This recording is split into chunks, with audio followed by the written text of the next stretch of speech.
आम आदमी पार्टी के राष्ट्रीय संयोजक अरविंद केजरीवाल ने कहा कि हमारी पार्टी ने निर्णय लिया है कि हमारे दो आदर्श हैं, भगत सिंह और बाबा साहिब अम्बेडकर। हमारे घरों और दिल्ली व पंजाब सरकारें के हमारे हर दफ्तरों में इन दोनों की तस्वीर लगी हुई है। दिल्ली में सरकार बनने के बाद नई सरकार ने सबसे पहले इन दोनों की तस्वीर हटाने का काम किया। जैसे सबसे बड़ा काम यही था। हम सोच रहे थे कि सरकार बनने के 24 घंटे में वो महिलाओं को 2500 रुपए देने का ऐलान करेंगे। मुझे बहुत तकलीफ हुई जब हमने इन दोनों की तस्वीर लगाई तो कांग्रेस ने विरोध किया कि गांधी जी की तस्वीर नहीं लगाई गई। लेकिन जब भाजपा ने इन दोनों की तस्वीर हटाई तो कांग्रेस ने कुछ नहीं कहा। इन दोनों के बीच मिलीभगत है। फांसी चढ़ा था मैं। हमारे पार्टी ने निर्णय लिया कि हमारे दो आदर्श हैं,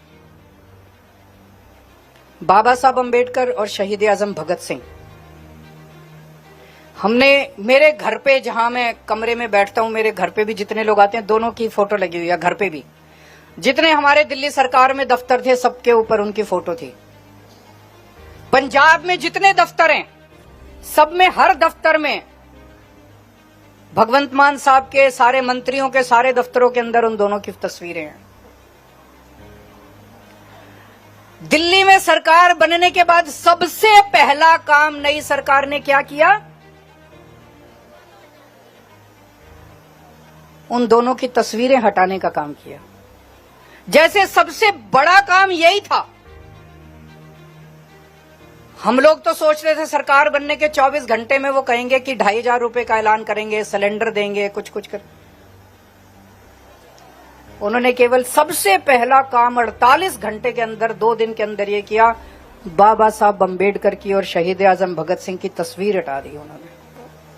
मेरे को तो बहुत तकलीफ हुई, मुझे तो बहुत तकलीफ हुई।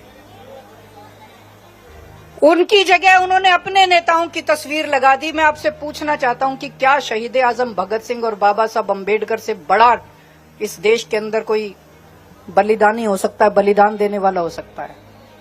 जिन्होंने देश की आजादी के लिए इतनी बड़ी कुर्बानियां दी, इतने संघर्ष दिए, उनको हम इस तरह से भूल जाएंगे, उनकी तस्वीरें हटा देंगे? जब हम लोगों ने ये तस्वीरें लगाई थी, जब ऐलान किया था, निर्णय लिया गया था आज से कुछ साल पहले, तो कांग्रेस पार्टी ने और उनके समर्थकों ने हमारी बड़ी निंदा की थी। उन्होंने कहा था इन्होंने गांधी जी की तस्वीर नहीं लगाई, गांधी जी का अपमान किया, गांधी जी की तस्वीर नहीं लगाई। लेकिन जब बीजेपी वालों ने इन दोनों की तस्वीरें हटाई तो कांग्रेस कुछ नहीं बोली। मुझे बड़ी तकलीफ हुई। तो उनको ना तो गांधी जी से प्यार है ना इनसे प्यार है। ये तो घालमेल चल रहा है इन दोनों के बीच में, है कि नहीं है? इनको किसी से प्यार नहीं है। एक शब्द नहीं कांग्रेस वालों ने बोला। कांग्रेस